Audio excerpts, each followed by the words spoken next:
Good morning दोस्तों। तो आप लोग कैसे हैं? आशा करता हूँ आप लोग ठीक होंगे।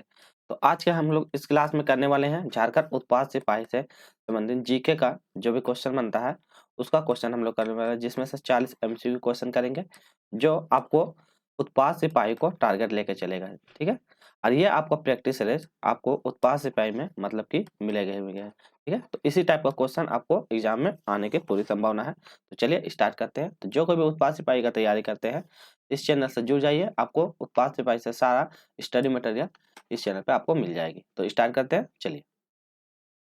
तो आज का हम पहला प्रश्न के साथ आगे बढ़ते हैं।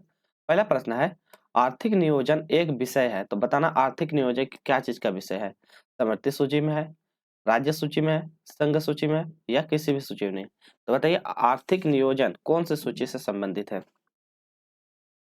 चलिए, तो सही आंसर की हम लोग बढ़ते हैं। तो यह आर्थिक नियोजन एक समवर्ती सूची के अंतर्गत में आते हैं। तो कौन सी समवर्ती सूची? तो ऑप्शन नंबर ए हो जाएगा। ठीक है, देखिए समवर्ती सूची होती क्या है, जिसमें केंद्र सरकार प्लस राज्य सरकार दोनों, जिसमें केंद्र सरकार और राज्य सरकार दोनों की सहमति होती है और दोनों इसमें योगदान करते हैं।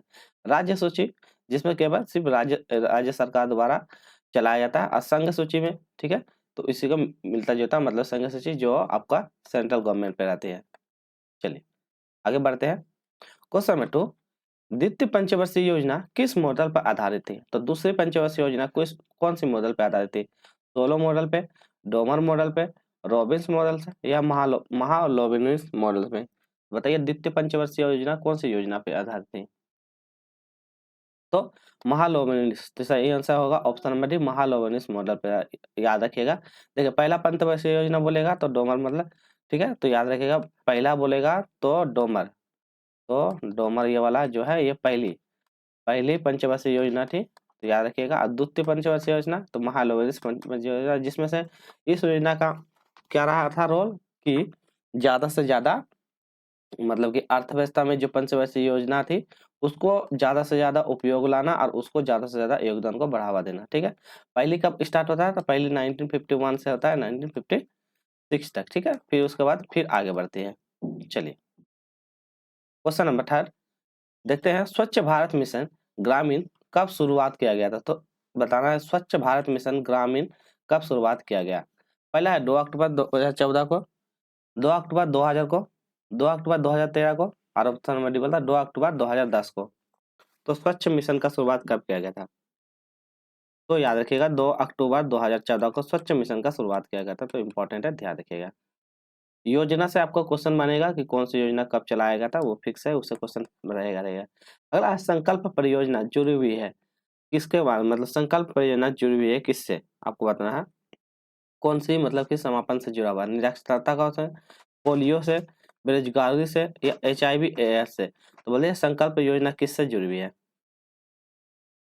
तो यह आपका HIV, तो याद रखिए HIV या एड्स, तो इससे ये योजना जुड़ी हुई थी। ये योजना इसीलिए चलाया गया था, HIV को रोकने के लिए या इसकी रोकथाम के लिए संकल्प योजना की शुरुआत किया गया था। क्वेश्चन नंबर 5, भारत में धान के प्रदेश, यहाँ पे आपको स्पेस दिया हुआ है, सेंटीमीटर में अधिक वर्षा वाले क्षेत्रों में स्थित है। तो बताना धान वाले क्षेत्र अधिक वर्षा वाले क्षेत्रों में स्थित है, तो बताना है कितना, मतलब कितना सेंटीमीटर अधिक मतलब स्थित होना चाहिए। 120, 140, 100 या 80? तो कितना मतलब सेंटीमीटर? तो याद रखिएगा 100 सेंटीमीटर। तो 100 सेंटीमीटर अधिक वर्षा वाले क्षेत्रों में स्थित है। क्वेश्चन नंबर 6, अक्टूबर और नवंबर के महीने में मतलब महीने में भारी वर्षा होती है। तो बताना अक्टूबर, आप लोग को पता होगा अक्टूबर और नवंबर का जो महीना रहता है इसमें अधिक मतलब भारी वर्षा होती है। कहाँ पे, कौन सा एरिया पे पूछा गया है? गारो खासी तथा जयंती के पहाड़ियों वाला एरिया में, छोटानागपुर पठार में, कोरोमंडल के तट पर, या मालवा पठार के तट पर? तो ये कहाँ पे सबसे ज्यादा अत्यधिक मात्रा में वर्षा होती है? चलिए, तो सही हो आंसर हो जाएगा कोरोमंडल के तट पर। तो ऑप्शन नंबर सी हो जाएगा, कोरोमंडल के तट पर क्या होता है? अत्यधिक वर्षा होती है। तो सबसे ज्यादा अत्यधिक वर्षा अक्टूबर और नवंबर का महीना में होता है। ठीक है, चलिए क्वेश्चन नंबर 7, पोट्रोलॉजी किसका अध्ययन होता है? तो पोट्रोलॉजी का अध्ययन क्या होता है? तो पोट्रोलॉजी भूमि का अध्ययन, खनिज का अध्ययन, चट्टान का अध्ययन, मृदा का अध्ययन? तो मतलब कि अध्ययन से क्वेश्चन बनेगा कि कौन सा अध्ययन किससे होता है। जैसे खेती करना किससे होता है, अंगूर पालन करना, ये सब केचुआ पालन करना, तो ये सब आप लोग क्वेश्चन उसको पढ़ के रहिएगा, बहुत इंपॉर्टेंट है। तो पोट्रोलॉजी होता है चट्टानों का अध्ययन करना, तो चट्टानों का अध्ययन करता है तो इसको बोलता है पोट्रोलॉजी, तो ऑप्शन नंबर सी हो जाएगा। क्वेश्चन नंबर 1, भारत के किस क्षेत्र में शुष्क मृदा मृदा पाई जाती है? तो शुष्क मृदा पाई जाती है गंगा वगैरह मैदान वाले क्षेत्रों में, छोटा नागपुर के पठार वाले क्षेत्रों में, राजस्थान के क्षेत्रों में, या नीलगिरी पहाड़ियों में। तो बताना है आपको शुष्क मृदा कौन सा क्षेत्र में पाई जाती है। तो शुष्क मतलब ये आपका राजस्थान वाले क्षेत्रों में पाई जाते हैं, तो सही answer option number C. Question number 9, निम्नलिखित में से कौन सा प्रक्षेत्र वायु से वायु वाला प्रक्षेत्र रहता है? तो वायु से वायु मार करने वाला पूछा गया है, तो कौन सा क्षेत्र वायु से वायु मार करने वाला क्षेत्र होगा? चल, पहला है जेट इंजन, एक मिनट, वायु से वायु के लिए क्वेश्चन, हाँ पृथ्वी, पहला है विद्युत लेपन, दूसरा है पृथ्वी, ऑप्शन में अग्नि, ऑप्शन नंबर सी बोलता है, ऑप्शन नंबर डी बोलता है अस्त्र। ठीक है, तो अस्त्र हो जाएगा, ये अग्नि, पृथ्वी, इसको ये वाला ऑप्शन काटिए, रुकिए एक मिनट, और यहाँ हो जाएगा आकाश, और एक हो जाएगा अस्त्र, तो इसको सी, ये वाला ऑप्शन को सी दे दीजिए, और ये वाला ऑप्शन को डी दे दीजिए। ठीक है, ये वाला ए, ये वाला बी, और ये वाला सी और डी हो जाएगा। ठीक है, चलिए, तो बताना वायु से वायु प्रक्षेप्त करने वाला कौन सा हो जाएगा? तो प्रक्षेप्त वायु से वायु करने वाला हो जाएगा अस्त्र, तो ऑप्शन नंबर डी हो जाएगा, तो इसका हो जाएगा अस्त्र, तो सही होगा ऑप्शन नंबर डी हो जाएगा अस्त्र। चलिए, नेक्स्ट क्वेश्चन करते हैं, क्वेश्चन नंबर 10, पहली बार परमाणु बम कहाँ फेंका गया था? बताइए पहली बार कहाँ परमाणु बम फेंका गया था? तो पहला है नागासाकी में, हिरोशिमा में, टोक्यो में, या हांगकांग में। तो पहली बार परमाणु बम कहाँ फेंका गया था? तो याद रखिएगा हिरोशिमा, तो सही आंसर होगा हिरोशिमा। दो देखिए, ये आपका याद रखिएगा, ये दो एरिया था, एक नागासाकी, एक हिरोशिमा, तो ये वाला एरिया था जहाँ पे क्या था परमाणु बम अटैक करवाया था। ठीक है, तो बहुत ज्यादा इंपॉर्टेंट है, तो हिरोशिमा वाला एरिया में फेंका गया था, बहुत इंपॉर्टेंट। उसके बाद फिर नागासाकी, तो ये वाला बहुत ज्यादा मतलब डैमेज किया था अमेरिका के द्वारा, इस पे जापान पे हत्या करवाया, मतलब कि वहां पे बम फेंका गया, तो हिरोशिमा और नागासाकी, तो याद रखिएगा इंपॉर्टेंट है। आरंभिक वैदिक काल में वर्ण व्यवस्था आधारित है, तो वैदिक काल के बारे में हम लोग पढ़े होंगे, तो वैदिक काल में बताना था किस प्रकार वो लोग मतलब कि अपने सामानों का आदान प्रदान या कैसे अपनी अर्थव्यवस्था को चलाते थे, शिक्षा पर, जन्म पर, व्यवसाय पर, या प्रतिभा पर, तो किस पर मतलब पहले ये थी आधारित थे।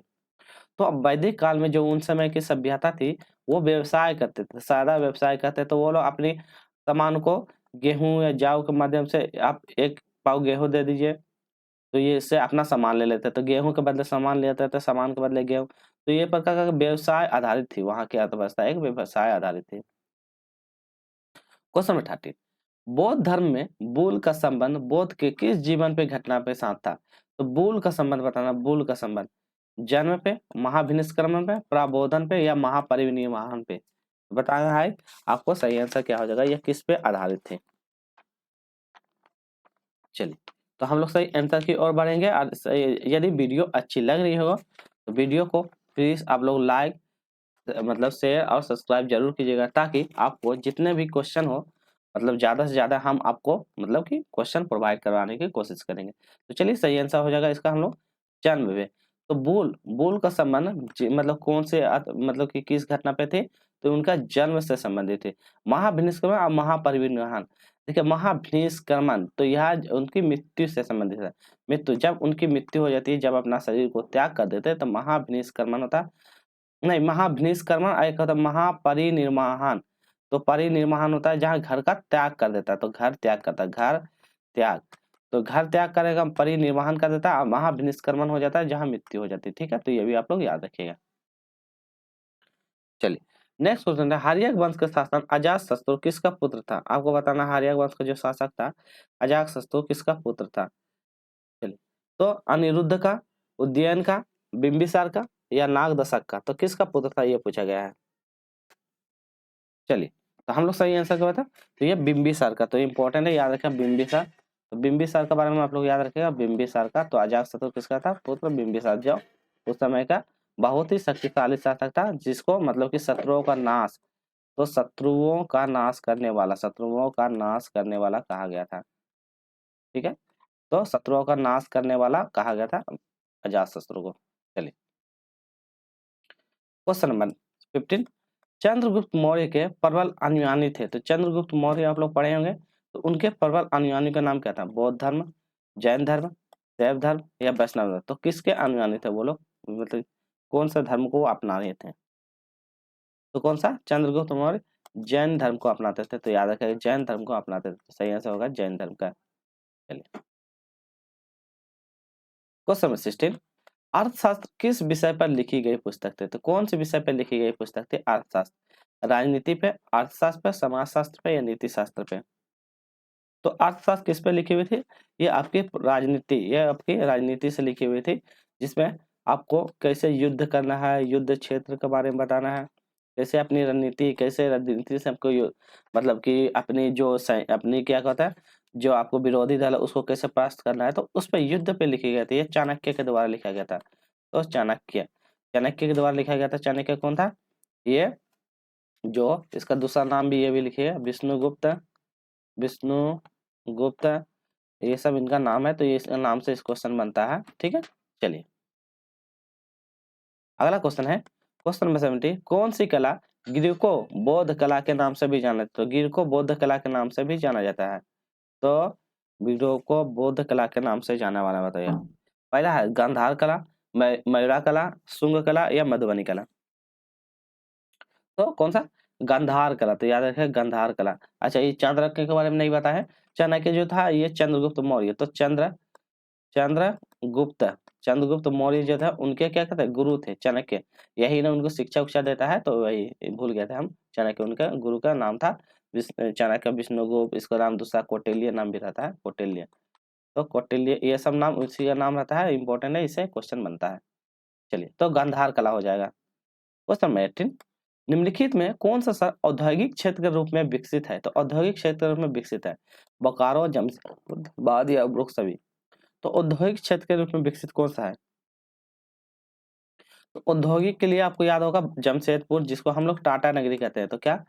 टाटा की नगरी। तो टाटा नगरी के नाम से जानते हैं। जो आपके जमशेदपुर कहाँ? झारखंड में। झारखंड का कहाँ? झारखंड का आपका जमशेदपुर, झारखंड में स्थित है जमशेदपुर। बहुत इंपॉर्टेंट है। जहाँ पे यहाँ पे कौन सी नदी? ये जमशेदपुर कौन सी नदी पे स्थित है? तो ये आपका स्वर्ण रेखा नदी। तो स्वर्ण रेखा नदी पे स्थित है। तो याद रखिए स्वर्ण रेखा नदी पे जमशेदपुर स्थित है। जहाँ से इससे पानी से सप्लाई होता है और उनसे है इनका ये होता है, मतलब कि जो भी कारोबार चलता है उसी से। झारखंड राज्य के विकास हेतु राज्य के कुल कितने प्रशासनिक जिले के रूप में विकसित किया गया? चलिए अब बताइए कुल कितने प्रशासनिक जिला को विकसित किया गया था? 18 जिला को, 24 जिला को, 28 जिला को, 38 जिला को। तो कितने जिलों को विकसित किया गया था? तो कितना? 24 जिला। तो ऑप्शन नंबर बी 24 जिला को विकसित किया गया था। अब वर्तमान में भी 24 जिला है। पहले क्या थे? 18, फिर बाद में 6 जिला को ऐड किया गया था, तब जाके फिर 24 जिला टोटल बना था। तो ये याद है, जब झारखंड मतलब की स्थापना हुआ था उस समय 18 जिला था, 18 जिला, फिर बाद में 6 जिला को ऐड किया गया था। झारखंड का कुल क्षेत्रफल में वनों का प्रतिशत कितना है? तो झारखंड में कुल क्षेत्र में वन का प्रतिशत तो कितना हो जाएगा? 26.2%, 27.6%, 29.76, 32.02%। तो कितना प्रतिशत है? तो झारखंड के कुल क्षेत्र में वनों का प्रतिशत कितना? 29.76%। तो याद रखिएगा 29.76% इंपॉर्टेंट है।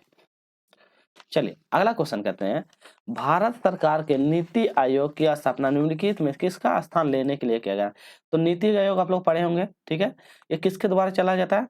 तो जो है भारत का प्रधानमंत्री, भारत के पहले बता देते हैं, प्रधानमंत्री के द्वारा चलाया जाता है, ठीक है। नीति आयोग को चलाया जाता है भारत का प्रधानमंत्री, ठीक है। चलिए पहला है मानव अधिकार आयोग, वित्त आयोग, योजना आयोग। तो बताना नीति आयोग स्थान लेने का क्या है? तो पहले बोलता है नीति आयोग पहले कौन नाम से जाना जाता था, अभी वर्तमान में हम इसे नीति आयोग के नाम से जानते हैं। तो हम इसे पहले योजना आयोग के माध्यम से जानते हैं। तो पहले इसका नाम था योजना आयोग, इसका नाम बदल के नीति आयोग रख गया था, ठीक है। तो याद रखिएगा। चलिए question number 23, all India Muslim League की स्थापना किसने की? मौलाना अहमद अली, मोहम्मद अली जिन्ना, आशा खां, मतलब हकीम अहमद खान। तो कौन है मतलब ऑल इंडिया मुस्लिम लीग की स्थापना करे? चलिए तो सही इसका आंसर होगा ऑल इंडिया मुस्लिम लीग का स्थापना कौन करता है? ये आशा खान। तो याद रखिएगा आशा खान। तो कहाँ पे है? ऑप्शन नंबर सी हो जाएगा, आशा Khan all India Muslim League की स्थापना करता है। तो चलिए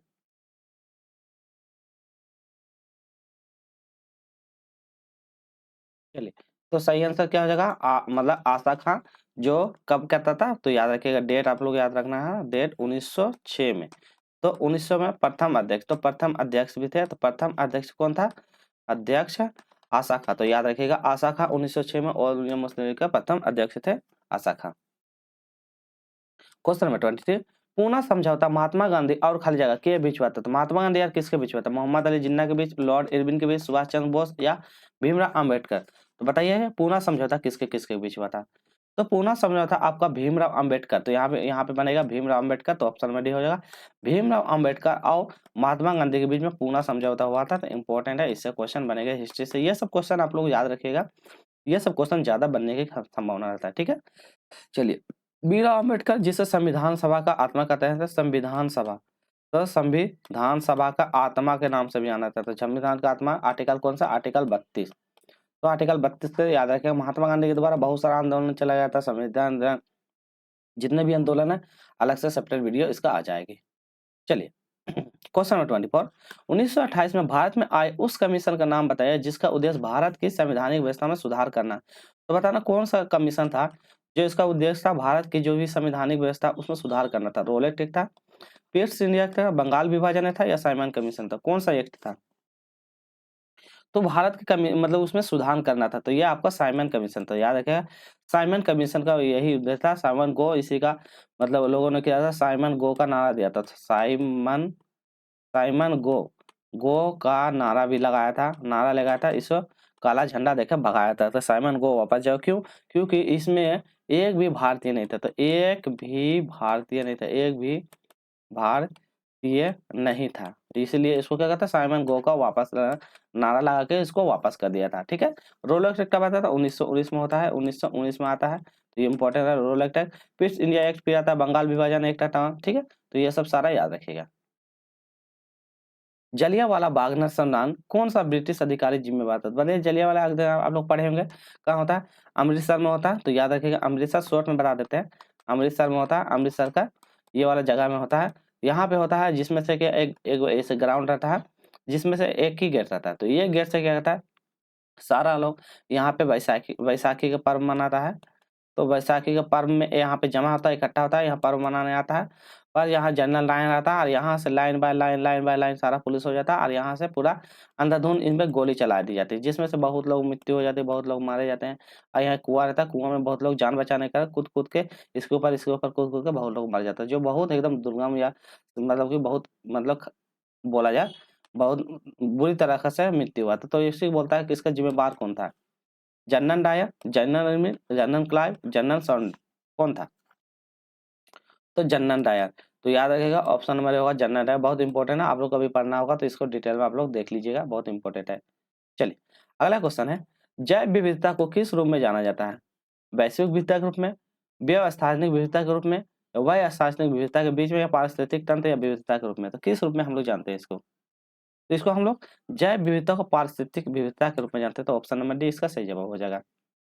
क्वेश्चन नंबर 27, भारत का संविधान अंगीकृत एवं अधिनियमित हुआ है कब? 26 जनवरी 1950 को, 11 फरवरी 1948 को, 26 नवंबर 1949 को, उपयुक्त तिथि में से कोई नहीं। तो बताइए कब अंगीकृत किया गया था भारत संविधान को, मतलब लाया गया था? तो कब लाया गया था? नवंबर 26 1949। तो याद रखिएगा ऑप्शन नंबर सी, 26 नवंबर 1949 को अंगीकृत किया गया था, तो इंपॉर्टेंट है, ध्यान रखिएगा। अब वीडियो अच्छी लग रही हो तो प्लीज लाइक शेयर सब्सक्राइब कीजिएगा, ताकि आप लोग को इसी तरह का कंटेंट जो होगा आपको उत्पाद सिपाही में क्वेश्चन इससे अलग नहीं पूछा, बस क्वेश्चन को थोड़ा बहुत पैटर्न बदल सकता है, बस लेवल यही रहेगा क्वेश्चन का, तो ये भी आप लोग ध्यान रखिएगा। भारतीय संविधान का प्रथम प्रारूप किया गया था, तो प्रथम प्रारूप तैयार कौन करता था? बी आर अम्बेडकर द्वारा, बी एन राव के द्वारा, के के एन राव मतलब कि के एन राव और एम से मुंशी के द्वारा? तो बताइए एम मुंशी के द्वारा, तो किसके द्वारा ये बताया गया था? तो सबसे पहले बताइए, तो ये प्रथम प्रारूप तैयार करने का था वी एन राव, तो ऑप्शन नंबर बी हो जाएगा, वी एन राव के द्वारा प्रथम प्रारूप तैयार किया गया था। क्वेश्चन नंबर 29, भारतीय संविधान की प्रथम बैठक में अध्यक्षता किसने की? तो बताना प्रथम बैठक की अध्यक्षता doctor Rajendra Prasad, doctor B R Ambedkar, doctor Sachindra Sinha, Maulana Abdul Kalam Azad ji. तो संविधान सभा की प्रथम बैठक की अध्यक्षता किसने किया था?